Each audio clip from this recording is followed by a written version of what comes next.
The title today is How to Cure Depression, and I understand that frustration and all of that, but alright, so I won't go through any steps, except I will only explain my own steps, because I feel that these steps are just,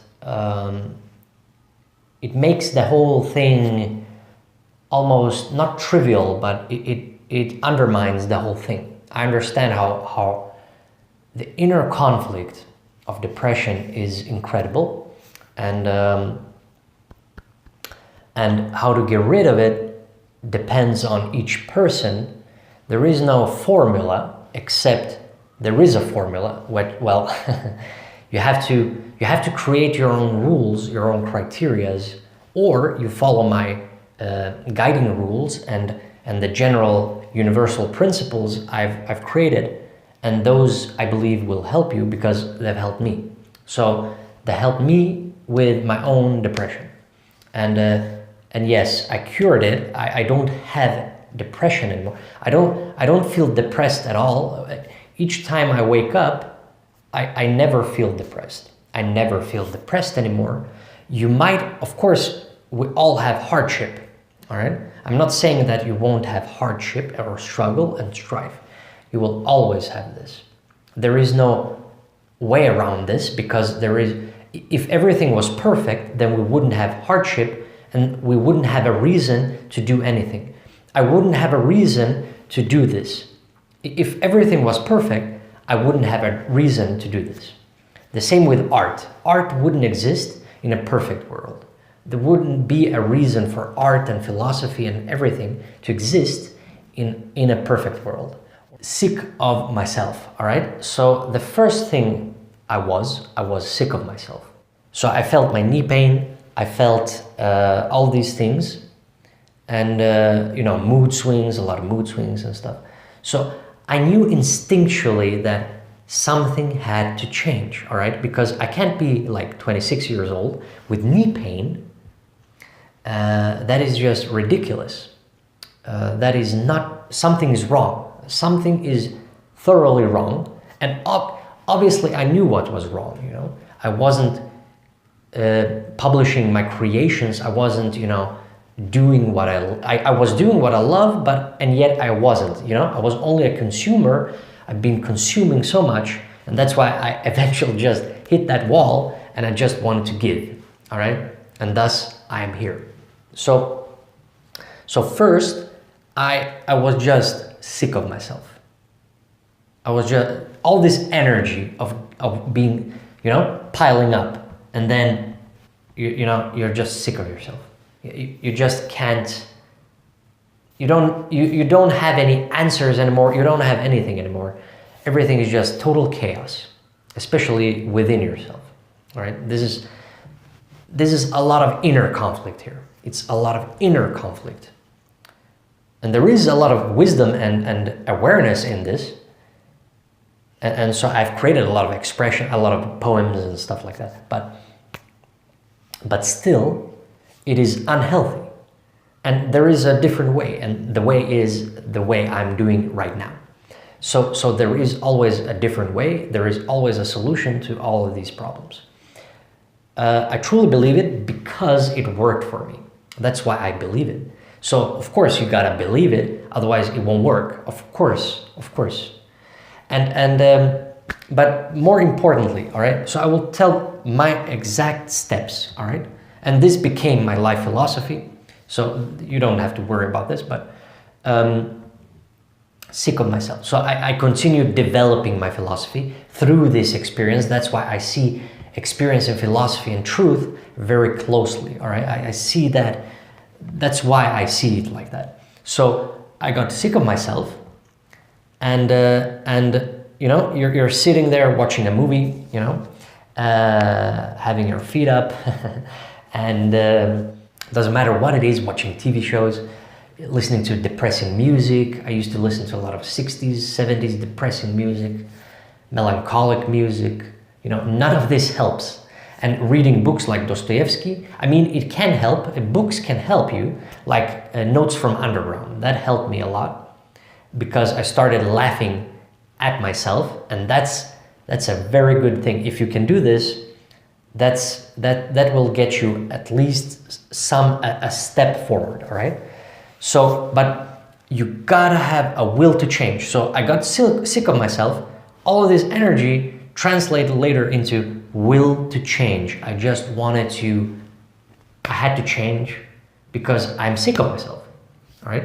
So, and that's why I started to embrace Heraclitus' words of change even further, even more, you know. I made it my own philosophy. So, but I made it human. So, and with experience, and thus I changed, and you do this slowly, all right? You can't do this, you can't expect to do this within a month, even within a month. You can expect to do this within a year, but it all also depends on how you're genetically predisposed to depression as well. Because, you know, we can't deny genes, we can't deny all this stuff. It all depends on the person. It depends on how long you've been depressed as well. And how long was I depressed? Basically 5 years, I think. So, but it's always, you know, it's a spectrum. So, you know, the first year is of course not as terrible as the fourth or third, you know. So even then you have a spectrum. Even within depression, you have a spectrum. Even within any kind of unhealthy life, you have a spectrum. Always, everything is a spectrum. Everything is a spectrum. Life is complex because psychology is complex. Not life itself, but, you know, human life is complex because of all of these neurons we have, all of these emotions and thoughts and everything we have. And even worse today, because we have a whole society now, we have a whole thing here that makes everything even more complicated. But I'm here to make it simpler. The whole philosophy, the principles are here to make everything, the rules make life simpler. When you organize things, it becomes simpler. And you're not chaotic anymore, so you're not confused anymore, and you start going towards confidence. And more than just confidence, but you utilize your curiosity, your talents, you move forward. All right, slowly. There is no shortcut. There are no shortcuts in anything. In health, wealth, relations, spirituality. There is no such thing as shortcuts. Not even spirituality. You don't become a yogi master, you don't become a meditation master in just a second.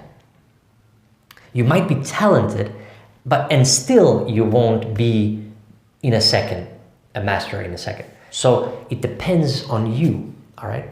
So it depends on your nature. You got to start understanding your nature, which you will through my guidance, my guiding principles and rules that I've created. Now, what did I do here? All right. So the first thing I did, I understood that my diet is terrible. So I instinctually knew that my diet affects my health and my, you know, inflammation. But I didn't know about inflammation like I know today. But then I had a reason. You see, my purpose went deeper now. I now have a reason to research about nutrition and diet and learn more about this stuff. I mean, I knew about stuff, but I want to learn even more. And now I know a lot about it. And even though, you know, I read a lot of philosophers and so forth, but that didn't help me. So you see, the intellectual there didn't help me with nutrition. I needed nutrition. I needed, you know, diets and things like that. So I almost went backwards in life. I always talk about I went backwards in life. So, but that's because most of us haven't been parented by anyone. You know, none of us have parents, basically. Because it sounds crazy, but it's not crazy because they can hardly parent themselves. You know, most people can hardly parent themselves, and yet they're trying to parent kids. And first you gotta fix yourself before you can fix others, all right? That's the rule. That's the number one. Those are the principles, the three principles I always talk about. Helping yourself, helping others through a medium. The last one is the most complex. That's last. You go 1, 2, and 3. So from the core towards others, from the core outwards, not core inwards all the time inwards. When you look at civilization, you realize that some form of order created civilization. So greatness, in some sense, requires at least some organization. I'm not, since we're human, I'm not talking about, being a robot. I'm not talking about being, we're human beings. But at least we have a rhythm of life. There is a rhythm to life. And speaking of that, I became something new, of course, a new self, more confidence. When you have more confidence, you lacked confidence. So that's your old self. And now you have confidence, and that is your new self.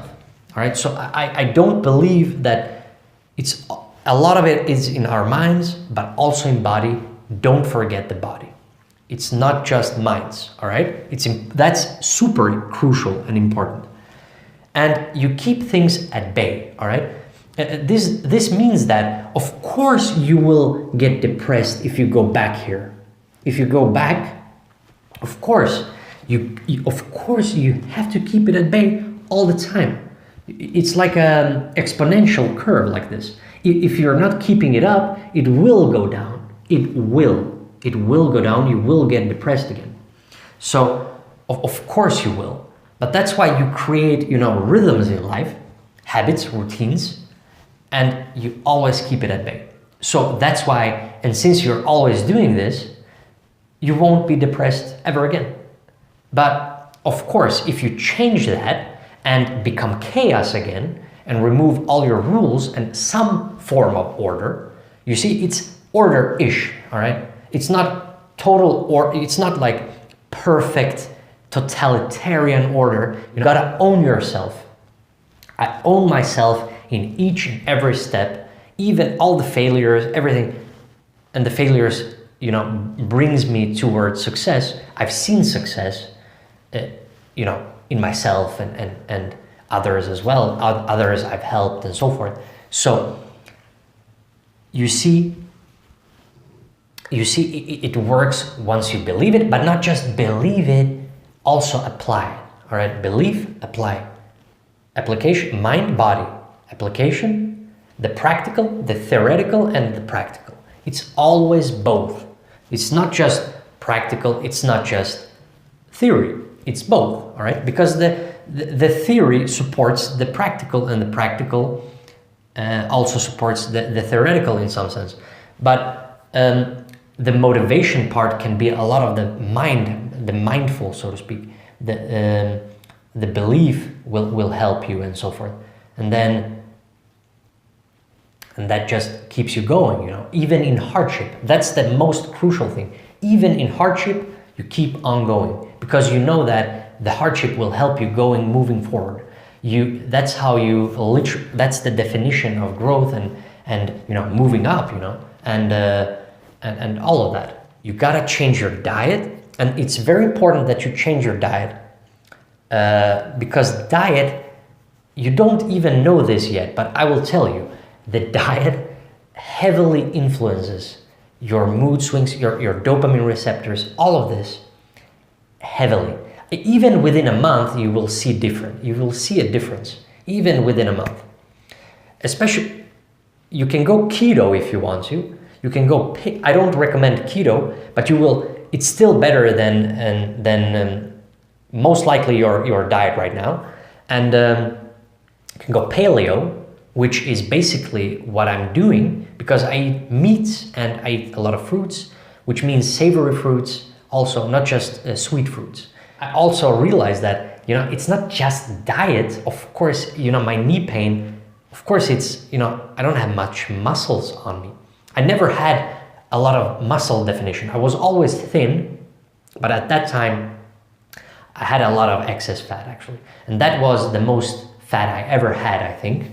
So you see, that was my lowest, and yet my broadest in some sense, but I've never been obese because there is some genetics to it, of course, as well. It takes a lot for me to be really obese. I mean, I already got sick from that because all of our bodies have a different threshold for what obesity is. Hindus, for example, their threshold is very low, so a little bit of fat, according to their own body, is immediately, obese. It's not obese like Westerners. It's not the same, all right? So it depends. It's geographical as well, all right? So nature is not perfect. It didn't create equality and perfection like that. But you have to realize that you're an animal still, that your body is still, there is no difference between Cro-Magnon and us.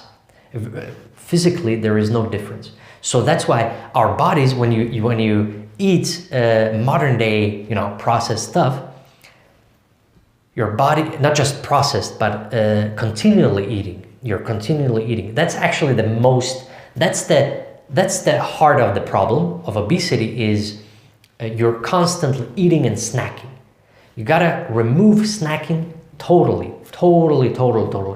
That cannot be, that's a rule, that's a universal rule.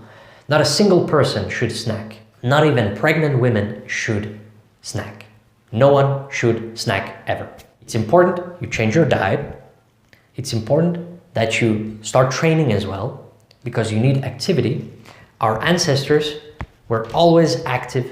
They were always active. Our bodies evolved for activity. Constant activity throughout the day. So it doesn't matter if you're just training 1 hour in the morning, you gotta be a little bit active all day long. So if you're working in an office, for example, or something like that, you gotta make sure you have a standing desk, for example, right? Or stand every 45 minutes or something like that. Because of that. Because our bodies, they work with hormones and signals and stuff like that. Because, it's environment and the genes. And that's it. The dynamics between environment and genes. It's always both. You can't truly separate it the same way you can't separate space and time. Diet, you gotta change your diet first. Even if you don't want to train first, at least change the way you're eating. You gotta sacrifice those lower desires. You have to sacrifice them because it will, even if you can, there is such a thing as cheat meals and dirty bulking and stuff like that. It doesn't matter. You're still creating inflammation. It's about your health. That's the most important thing. And when you're eating a lot of bread and stuff like that, you just hit those dopamine receptors all the time. You destroy your pancreas. It constantly creates insulin, so you gotta be disciplined. And this is where you start. You start being disciplined with your diet. It doesn't matter what everyone else says, but you will affect them. So you see, the second purpose principle, you will help people close to you kind of, not immediately, but after a couple of months. And especially when you see results, they will see your results and they will see like, all right, so he's glowing or she's glowing, and why is she's changed, or I want to emulate that. So when you see that, you want to emulate that, because of course you want to emulate that, because that person is something you desire. The quality of that person is something you desire, because you want to be healthier, you want to be better, so to speak. I don't believe in better, it's just different, but still. So that's why I always talk about, you sacrifice those lower desires, like, pizzas and all that. You know what's terrible for you. You all know this. It's kind of obvious. And then you start training. Whatever is joyous for you, you start training. It doesn't have to be calisthenics like I do, but it has to be joyous, and your diet also has to be joyous in the end, because otherwise it won't hold. as a diet, you will drop it eventually. That's why, you know, people are yo-yo dieting, and you shouldn't ever yo-yo diet. You shouldn't ever do that. But you always remember your purpose, all right? Your purpose is getting healthier, getting towards greater health. That's your purpose. That's your purpose. That's my purpose. That's your purpose. So we all have the same purpose, actually. That is the purpose of life. I've already explained, you know, existence, subjective experience, the thing that immediately affects your subjective experience is health. So health has to be the thing we focus on. Health has to be. There is no point in just focusing on existence, because that's just philosophy in theory, and also subjective experience. That's also just philosophy in theory, and even some physics, and you know. And so there is no point in focusing in that, because if we want to achieve greater health, we got to focus on health. So that is what you focus on. I think I explained everything I want to explain here. So that's how you cure depression. That's how you cure it, by changing yourself. You change yourself, you change your diet, training. Those two things first. Diet, fasting, you gotta fast as well. But I include that in diet. You gotta fast and eat properly and train. Those are the three most important things. If society didn't exist, you would only need those three things, and sleep, of course, but you wouldn't even need meditation, because there are no other stress factors except perhaps getting killed by some animals. But other than that, you wouldn't need the purpose of meditation? That's more of a societal, civilizational problem that rises, and I don't believe, you know, our ancestors didn't meditate, but this is something we have to include because of society. And I don't want to leave society. I could technically just leave society, but I don't want to do that. I want to be with humanity and let that form me, sculpt me, and help people, because that gives me satisfaction as well. You see, it's always dynamical. It's always not a dialogue in some sense. It's definitely two, but it's not mono. But still, it's not, you know, it's not a conversation. There is nothing to discuss here, technically.